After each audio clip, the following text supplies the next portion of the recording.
Welcome to வேதிகை.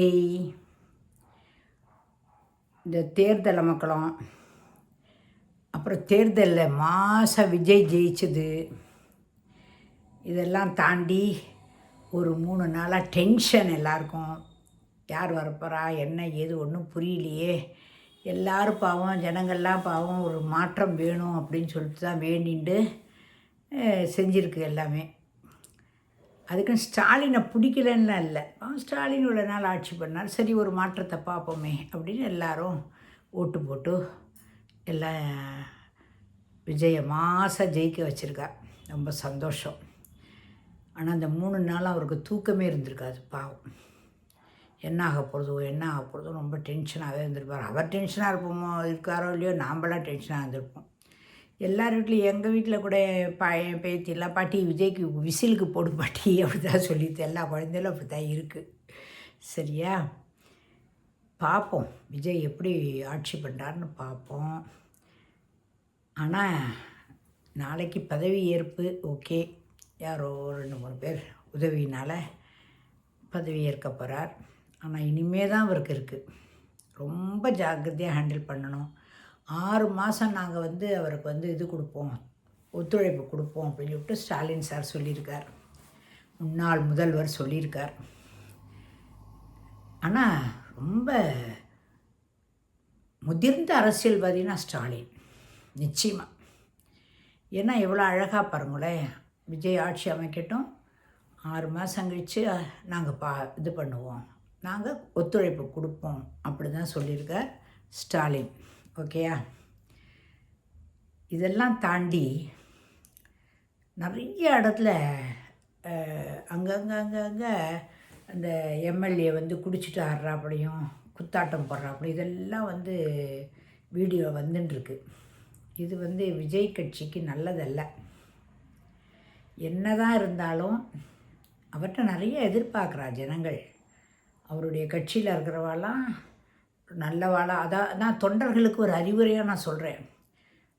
உங்கள் தலைவர் விஜய் ஆளணும் அப்படிங்கிற எண்ணம் இருந்ததுன்னா, இன்னும் 20 வருஷம் இன்னும் 30 வருஷம்லாம் சொல்கிறீங்களோண்ணா, அது மாதிரி ஆளணுங்கிற அந்த எண்ணம் இருந்ததுன்னா ரொம்ப வன்முறைகள்லாம் ஈடுபடாதீங்கோ, ரொம்ப கௌரவமாக நடந்துக்கோங்கோ, குத்தாட்டம்லாம் போடாதீங்கோ, வேண்டாம். சரியா? ஏன்னா அவருக்கு கெட்ட பேர் உண்டாக்கி தந்தேன்னா அப்புறம் ஒன்றுமே இல்லை, உங்களெல்லாம் யாரும் காப்பாற்ற முடியாது, அவ்வளோதான். அதனால் இது நடுவில் என்னென்னா டிஎம்கேயும் ஏடிஎம்கேயும் சேரப்போகிறது கூட்டணின்னு ஒரு புரளையை கிளப்பி விட்டு அது ஒரு அமக்களம் ஓடி இருந்தது. எனக்கு ஒரு சந்தேகம், என்ன சந்தேகம்னா, மதசார்பின்மை கட்சியை தான் நாங்கள் மதசார்பற்ற கட்சியிலேருந்து தான் கூப்பிடுவோம் அப்படின்னு சொல்லிட்டு விஜய் சொல்லியிருக்கார். என்டிஏவை கூப்பிட மாட்டோம் நாங்கள் அப்படின்னு. மதம் பார்த்தா நம்மளாம் ஓட்டு போட்டோம், எல்லோரும் இத்தனை பேர் இவ்வளோ கோடி மக்கள் ஓட்டு போட்டிருக்கிறது விஜய்னு ஒரு ஒருத்தரை வச்சு விசிலுங்கிற ஒரு சின்னத்தை வச்சு தான் ஓட்டு போட்டிருக்கா. அத்தனை பேரும் யார் நிற்கிறா என்ன ஏது ஒன்றுமே தெரியாது. இதில் எந்த மதம் எந்த ஜாதி அதெல்லாம் தெரியாது. இன்னும் ஆதி காலத்தில் இருந்தால் அப்படியே ஜாதி மதம்னு அரசியல் இதெல்லாம் பண்ணக்கூடாது, ரொம்ப தப்பு அதெல்லாம். எல்லாருக்கும் விஜய் பிடிச்சி எல்லோரும் ஓட்டு போட்டிருக்கா, அவர் வந்திருக்கார். இதில் பிரமாதமாக மதசார்பு கட்சியிலேருந்து தான் நாங்கள் கூப்பிட போகிறோம், என்டிஏலேருந்து கூப்பிட மாட்டோம் அப்படிலாம் சொல்லக்கூடாது. சில கொள்கைகள் உங்களுக்கு பிடிச்சிருக்கலாம், சில கொள்கைகள் பிடிக்காமல் இருக்கலாம்.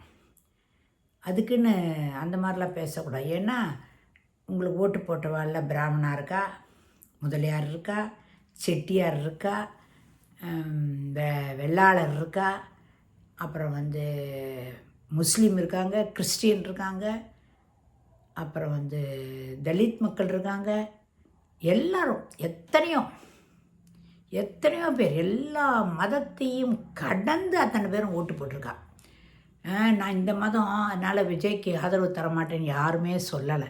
அப்படி சொல்லியிருந்தான்னா நீங்கள் ஜெயிச்சிருக்க மாட்டேன். அதனால் எனக்கு ரொம்ப இது மனசு கொஞ்சம் பாதிச்சுது. அதனால தான் இன்றைக்கி இந்த பதிவு போடுறேன் நான். அதனால் இந்த மத அரசியலை தயவு செஞ்சு கொண்டு வராதீங்க, யாராக இருந்தாலும் கொண்டு வராதீங்க, எந்த கட்சியாக இருந்தாலும் சரி.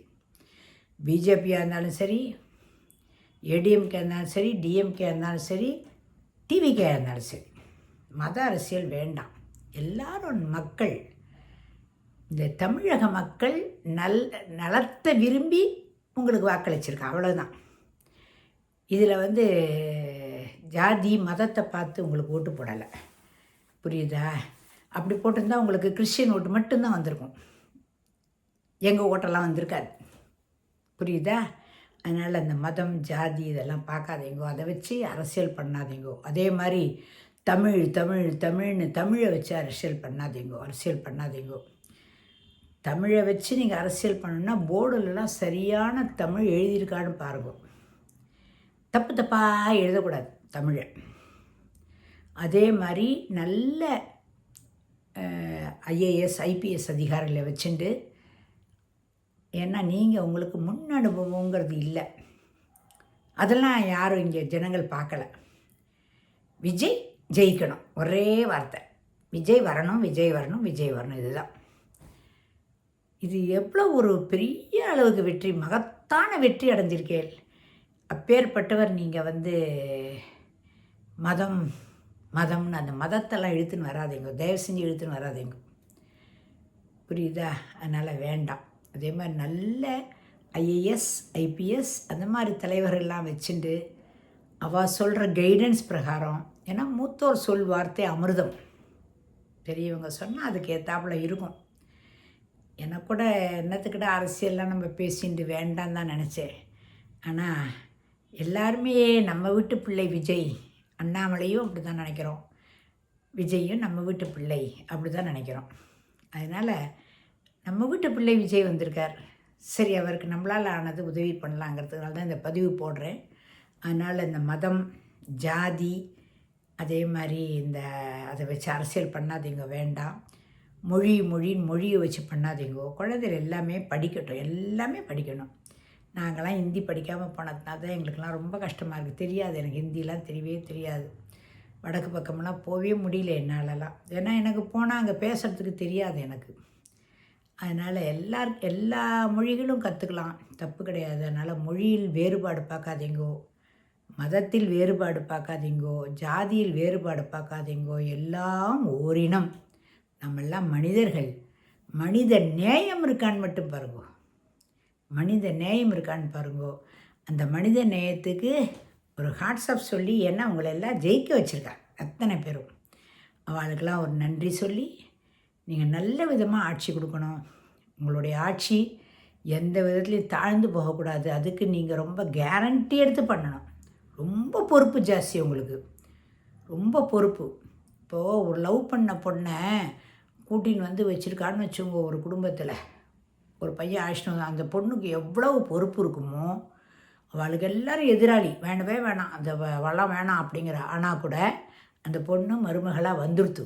ஆனால் அந்த மருமகளுக்கு இந்த குடும்பத்துக்கு எப்படி கொண்டு செலுத்தணும் அப்படிங்கிற அந்த கெட்டிக்காரத்தனம் இருக்கணும்.